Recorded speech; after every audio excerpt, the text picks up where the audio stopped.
A sky-piercing howl shook all the windows in the packhouse of the Dark Howler's pack, threatening to shatter them. The powerful sound echoed far into the distance, stirring every pack member with the might their alpha possessed. "Will Damon be okay?" Maya asked Caden while blinking at the dawn which cracked through the windows. They heard 4 rapid thumps when Damon landed in the garden after jumping from his balcony on the 3rd floor. "He will be fine," Caden assured Maya and pulled her closer to him. "The Border Patrol just notified Damon that they found Talia." Maya wanted to ask for more information, but Caden was snoring softly already, so she gave up. Normally, warriors and patrols can't contact Damon through the mind link. That is reserved for Caden, Maya, and Stephanie, and even those 3 knew not to disturb him unless it's important.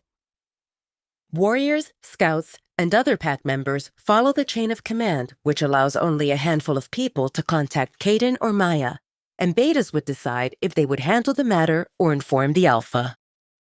Things related to warriors and security would reach Caden. Maya would be contacted on issues related to the pack members, and anything that involved the pack house would go to Stephanie. These channels of communication were not very efficient, but without them, Damon would go crazy with everyone speaking into his head.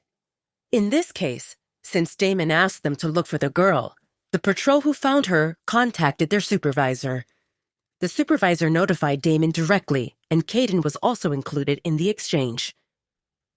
Damon ran through the forest, and he felt his muscles tensing to the point of aching, but he still kept on pushing. Normally, Damon enjoyed the feeling of his paws digging into the forest floor and the wind sweeping through his fur, but this time he was too focused on his destination. They told him that a girl matching the description he provided was found, and Damon felt the urgency to confirm that it was Talia. Damon's steps paused when he saw 4 werewolves in their wolf form standing nearby. The 4 warriors stiffened when they spotted a massive black wolf approaching them, and they all lowered their heads in submission. Damon whipped his head to the left, and a low growl escaped him when he saw Talia sitting on the ground, with her back against the tree and her eyes closed. "Who was the first to find her?" Damon asked through the mind link grimly. "It was me. Alpha." Before the warrior could finish, Damon pinned him on the ground and snarled at him. "What did you do to the girl?" The warrior whimpered. "Nothing, Alpha." "What do you mean, nothing?" Damon raged, with his teeth dangerously close to the warrior's neck. "Why is she unconscious?" "She is sleeping," one of the other 3 warriors said, because the one under Damon was nearly paralyzed with fear. Damon snorted and glanced at Talia again. Her expression was relaxed, and the slow rise and fall of her chest confirmed that she was sleeping. "You are dismissed," Damon said curtly. "Call off the search. The girl is found. I will take it from here." The 4 warriors slowly backed away with their heads lowered. Once they confirmed that they'd put enough distance between them and Damon, they swiftly disappeared among the trees. Damon sniffed the air to ensure no one was around before he slowly approached Talia. He couldn't believe that she just fell asleep. How careless! Doesn't she know how many guys saw her relaxed sleeping face? Damon felt like gouging their eyes out. No one should see Talia like this with her guard down. No one. That's only for him to see. He nuzzled her neck with his nose and inhaled the sweet, citrusy scent of freesia that came with a huge sense of relief. Talia was safe, and at that moment, nothing else mattered. Talia woke up in confusion. How did she find herself back in this room? Didn't she go into the forest? Talia remembered that she followed the invisible trail the plants created. She collected necessary ingredients for her to conceal her scent. And once she ingested that mixture, Talia continued exploring goodies that the forest provided. Talia didn't feel like returning to the pack house. She lost track of time, and she stopped only when her aching legs reminded her that she was walking for too long. The painkillers wore off, and her injuries were aching all over, and she sat next to a tree to rest a bit, but then she fell asleep. Talia had a weird dream. It was about a massive black wolf with icy blue eyes. He was sniffing her neck and licked her cheek a bit, and the dream ended with Alpha Damon carrying her in his arms. Talia shook her head, refusing to accept how any of that was real. Why would Alpha Damon bring her back while carrying her princess style? Alpha Damon! He told her not to go beyond the garden, yet she disobeyed him. She was definitely in trouble. Right, that was definitely a dream. Because if he found her for real, he would scold and punish her and not bring her back like a knight in shining armor. Talia blushed. In her dream, Alpha Damon didn't wear any armor. His torso was completely bare, and her cheek rested on his firm peck.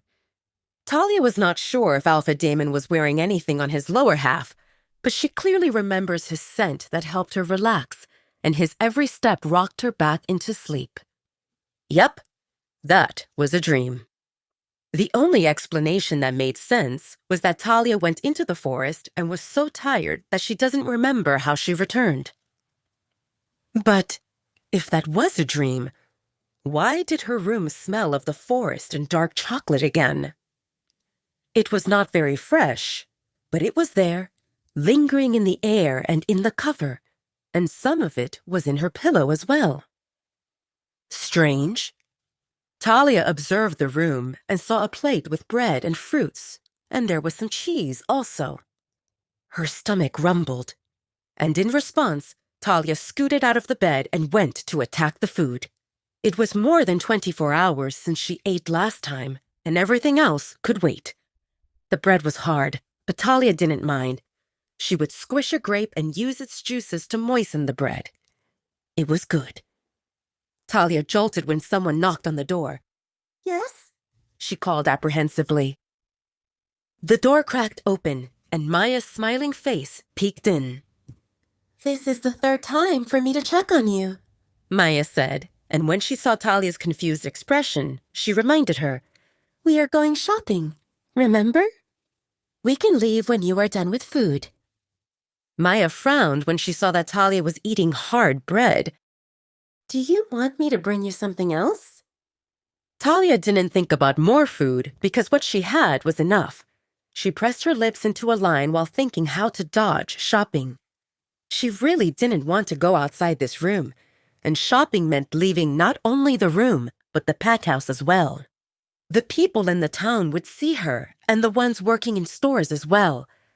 And there was a possibility that she might bump into Casey or Damon, and Talia didn't want any of it. Her eyes fell on her wrist that had a firm wrap with Velcro on it, and she got an idea. I'm sorry, Maya, but I don't feel well. Maya's smile fell. Should I call a doctor? A pang of guilt swelled in Talia's chest, but she kept on talking. No need. It's just my injuries from before. As long as I rest, I will be fine. Maya was not sure if Talia was really hurting, but she couldn't blame her for wanting some peace and quiet, and Maya definitely didn't want to call Talia out. All right, Maya said with a smile. Take rest, and we can go when you feel better. There is a nice sweet shop in town, so when we are done with shopping, I will introduce you to the best lime pie in the world. Talia's eyes sparkled and she nodded happily. If she knew that there would be pie involved, she wouldn't be so hasty to come up with an excuse. Do you want to come downstairs to eat, or should I bring you something here? Maya repeated her offer for food. Talia shook her head, rejecting the offer. Don't trouble yourself for me. These are fine. I will wash up and rest. By now, Maya understood that Talia preferred to stay low-key and not attract attention in any way. Maya didn't know what Talia went through, but seeing all the bruises and knowing that she lived in the attic told a heartbreaking story. Maya wanted to help Talia, but Talia was shrinking and closing in. A mate would be able to help her out the most because their bond draws the best in each other. But considering that the other person for Talia is Damon, he would only do more damage, and he already had. Wait, that's not the end. You've just had a free taste. Now get the full story on the Pocket FM app, link in description. Check Check out our next video and playlist, and don't forget to like, share, and subscribe.